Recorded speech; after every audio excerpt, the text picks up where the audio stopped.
Bueno, hola, ¿qué tal? Buenos días. Hoy vamos a hablar sobre el mecanismo de inhibición de la proteína SGLT2. Es un transportador precisamente de glucosa y vamos a ver algunas cuestiones importantes sobre la especificidad de los inhibidores de esta proteína. Y basándonos en este artículo, que es un artículo publicado recientemente, que habla precisamente del mecanismo del reconocimiento del sustrato y la liberación de SGLT2. Ok, en donde pues por aquí podemos leer un poquito sobre qué es lo que encontraron estos investigadores, Cui, Sun, etcétera. Por ejemplo, aquí nos señala que, bueno, presentan las estructuras del transportador humano SGLT2 en complejo con un análogo de la glucosa en una conformación ocluida a una resolución muy buena de 2.6 Armstrong. Esto revela unos detalles importantes en cuanto a los enlaces de hidrógeno, a este conjunto de interacciones de enlaces de hidrógeno, o más bien con la unión con el sustrato. ¿Okay? Entonces este artículo pues es relevante precisamente porque gracias a la elucidación de su estructura podemos ver la conformación, de dónde se unen los inhibidores, de dónde se une la glucosa, que es el principal sustrato de esta proteína, y también cuál es el mecanismo de acción, es decir, cuáles son esos cambios conformacionales que vemos en cuanto a la unión y el transporte de la glucosa. Ok, y bueno, como les comentaba, gracias a estas recientes publicaciones sobre la estructura tridimensional en una resolución muy buena, pues podemos ahondar el mecanismo de los inhibidores y también vamos a ahondar un poquito sobre los aminoácidos que le permiten generar una selectividad sobre sus inhibidores. Y eso es importante porque estaríamos de alguna forma viendo cómo se diseña un fármaco, pero también pudiéramos explicar por qué es importante la selectividad en función de no generar reacciones adversas. Bueno, sabemos que este transportador SGLT2 reabsorbe la glucosa que es filtrada por el riñón. Principalmente se encuentra en el túbulo contorneado proximal, en los segmentos S1 y S2, en donde se encarga de absorber el 90% de la glucosa que se filtra. Ese 10% restante es absorbido también por otro transportador de la misma familia, que es SGLT1, pero este SGLT1, como les decía, absorbe únicamente el 10%. Algo importante que mencionar es la función o el mecanismo de cómo reabsorben la glucosa, que lo vemos en la parte esta de estequiometría. Esos transportadores funcionan como unos cotransportadores, en donde para que se reabsorba la glucosa, es decir, para que pase la glucosa por ellos, tiene que pasar iones de sodio. En el caso de SGLT2 es el paso de un ion de sodio por una molécula de glucosa, ¿ok? Y en el caso de SGLT1 tienen que ocuparse el paso de 2 iones de sodio por el paso de una molécula de glucosa, ¿ok? Esto lo hace ser a SGLT1 menos eficiente en función energética, ya que se requiere mayor energía para generar ese gradiente de sodio por la bomba de sodio potasio ATPasa, ¿ok? Y bueno, gracias a este artículo y a otros artículos también, pues se lograron determinar cuáles son los residuos que interaccionan con el sustrato principal, que es la glucosa. Y se encontró, por ejemplo, que la serina 287, el ácido aspartico 99, ¿ok? Son algunos de los aminoácidos críticos fundamentales para que pueda interaccionar con la glucosa y genere este transporte.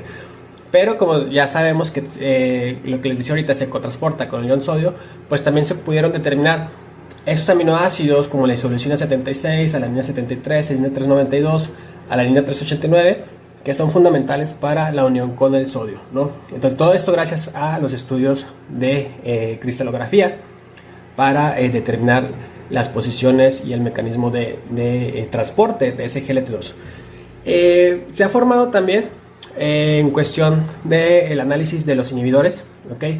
Y que hay que mencionar que los inhibidores de SGLT2 son las glifosinas, como la dapaglifosina, por ejemplo, donde se ha analizado que están conformados por una región donde tiene una molécula de azúcar y otra región en donde ahí tiene principalmente anillos aromáticos, ¿okay? Que esa región se le conoce como la región de aglicona.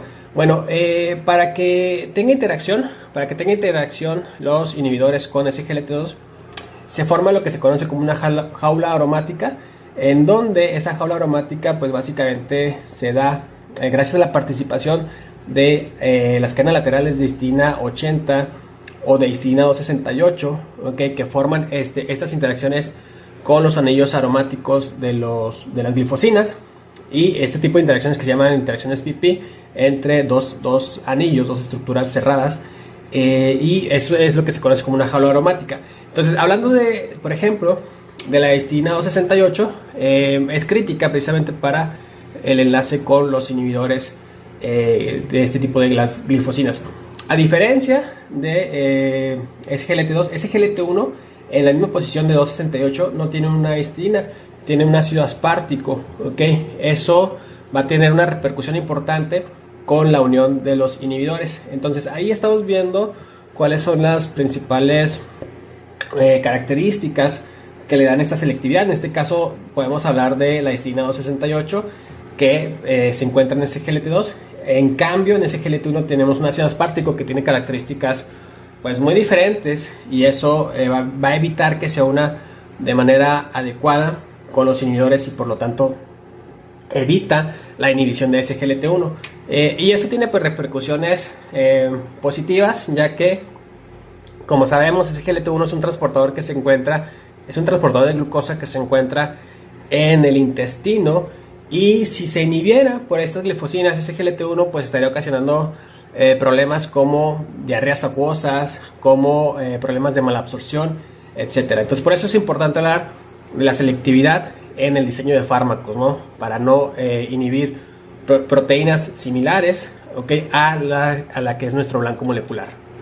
Ok, y continuando con estas características de lo que es la selectividad en función de los inhibidores sobre inhibir a SGLT2 y no inhibir a SGLT1, pues tenemos más análisis de más aminoácidos como los que estamos viendo en esta diapositiva. Por ejemplo, tenemos que en SGLT2 en la posición 283 se encuentra una leucina, ¿okay? Esta leucina que es importante para la unión con la glucosa de la glifosina. Sin embargo, o más bien en cambio, en la SGLT1, en lugar de tener una leucina en 283, tiene una metionina ahí, y eso pues va a afectar la inhibición de SGLT1 en este caso, y esto nos habla de la selectividad determinada por, en este caso, por un aminoácido crítico, que es la leucina 283, que se presenta en el SGLT2. Hay otro aminoácido también importante que se encuentra en la posición 268, que estamos hablando de la histidina, ¿okay? Esta histidina 268 que va también a ser parte de la jaula aromática, que les hablaba ahorita, que es una especie de interacciones generadas entre diferentes tipos de aminoácidos de SGLT2 con los anillos aromáticos de la glifosina.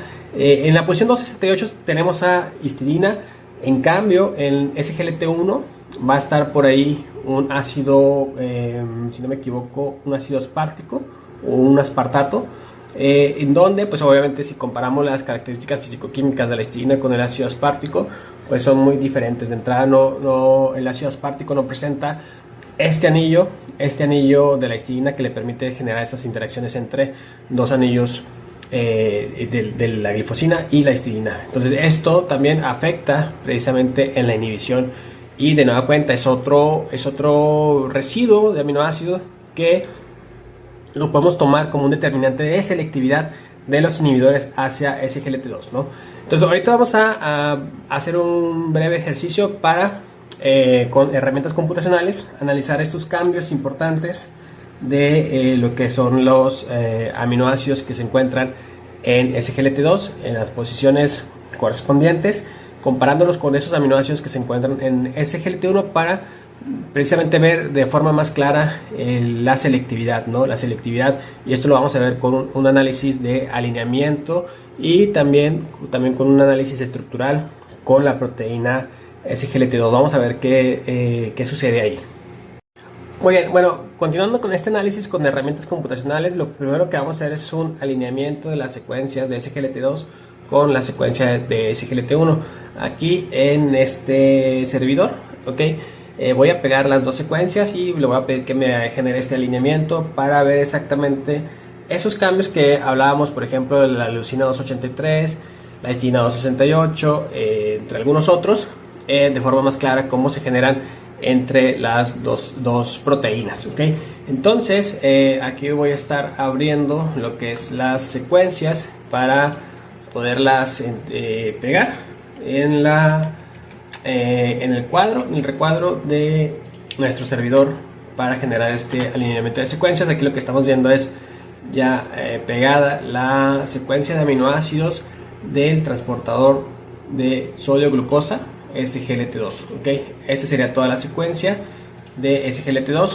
Voy a pegar la secuencia también de SGLT1 para proceder a realizar este alineamiento de secuencias y comparar, analizar esos cambios puntuales de aminoácidos que nos hablan de la selectividad de los inhibidores hacia SGLT2. Aquí ya tenemos las dos secuencias. Tenemos primero la de SGLT2 cotransportador humano de sodio glucosa y acá tenemos el SGLT1, ¿ok?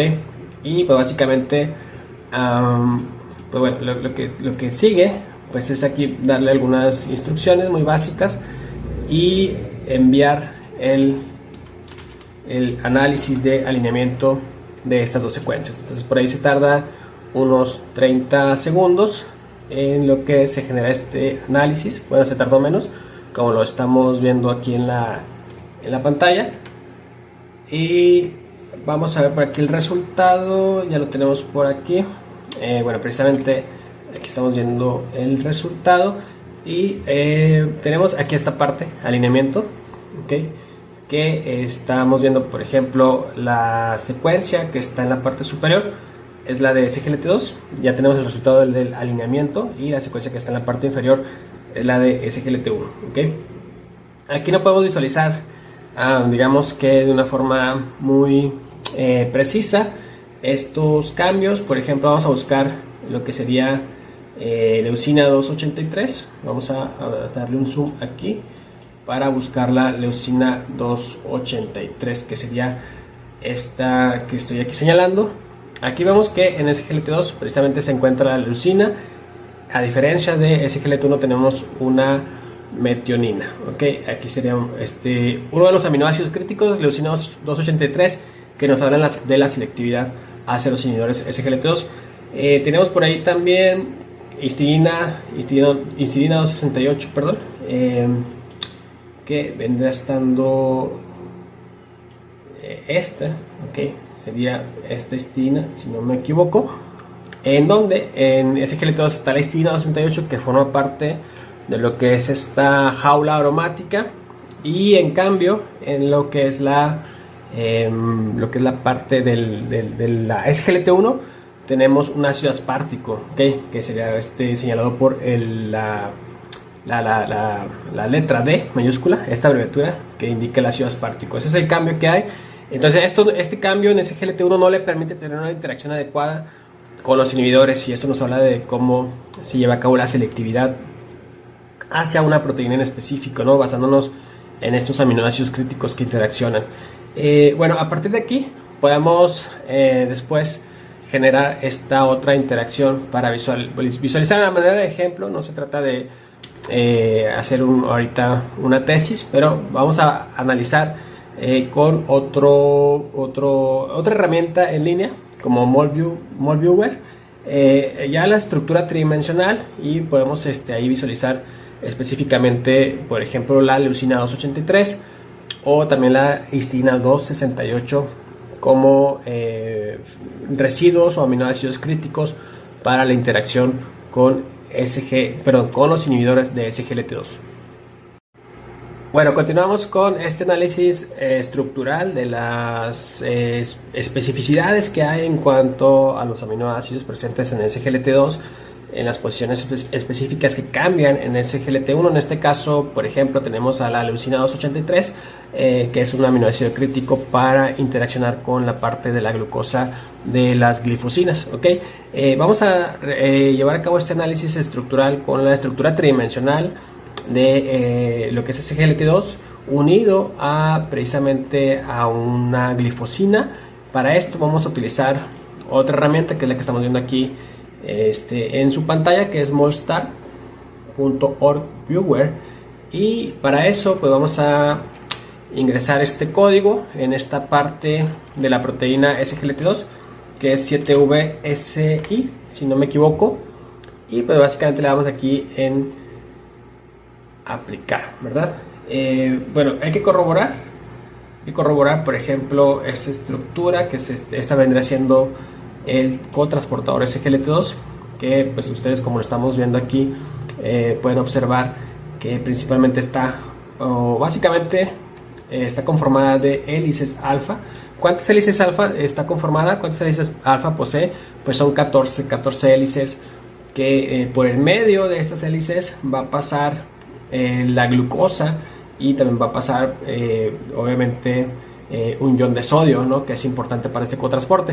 Pero en este caso lo que estamos evaluando en esta proteína, en este modelo, pues es la unión con esta molécula que estamos viendo por aquí, que vendría siendo, déjenme la coloreo, vendría siendo la glifosina, si no me equivoco es la empaglifosina. Okay, y para esto pues la voy a colorear de rojo. Okay, lo voy a colorear de rojo para visualizarla de mejor forma, y toda la proteína la estaré coloreando por acá en esta parte. La voy a colorear de gris. Sí, me encuentro por aquí.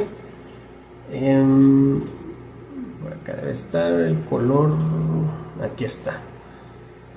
Color. Aquí vamos a cambiarle para que nos cambie el color, nos pueda cambiar el color a gris, a esta opción que es uniform.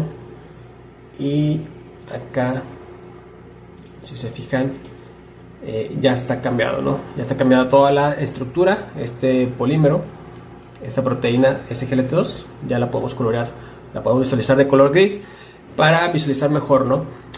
Ahora lo que sigue es enfocarnos en uno de esos aminoácidos que le dan esta especificidad. En este caso podemos hablar de la leucina 283, que esta leucina 283 la podemos localizar aquí arriba en este panel. Voy a cerrar esta parte, en donde vamos a tener aquí en este panel de arriba lo que es la secuencia de los aminoácidos de la proteína, y también no nada más tiene aquí la proteína, aquí lo estamos viendo SGLT2, sino que también tiene ahí unida otra proteína que interacciona con ella, que es la PSK1. Pero bueno, en este caso es importante nada más enfocarnos en SGLT2, ¿okay? La que nos interesa, para ubicar al aminoácido leucina 283, que aquí estaríamos ubicándolo, por ejemplo, en esta parte. Si se fijan, aquí está, lo estoy señalando con el cursor. Ahí está la leucina 283, y se nos colorea de verde fosforescente. ¿Okay? Esto se nos colorea precisamente porque yo aquí le di a este cursor, a este icono del cursor, para que nos ponga en un modo de selección. Por eso se nos colorea cuando yo seleccioné aquí la leucina 283. Pero bueno, básicamente también podemos generar otras acciones. Por ejemplo, en este caso, si yo quisiera especificarme en leucina 283 para ver su cadena lateral, que estaríamos hablando que es esta que estamos aquí seleccionando. Sí, y aquí lo que podemos hacer es invertir la selección para precisamente quedarnos únicamente con lo que es únicamente con nuestro aminoácido de importancia. Déjenme aquí les digo, un segundito. Por aquí estaba. Bueno, esa es una forma. Si no, nos vamos a ir acá.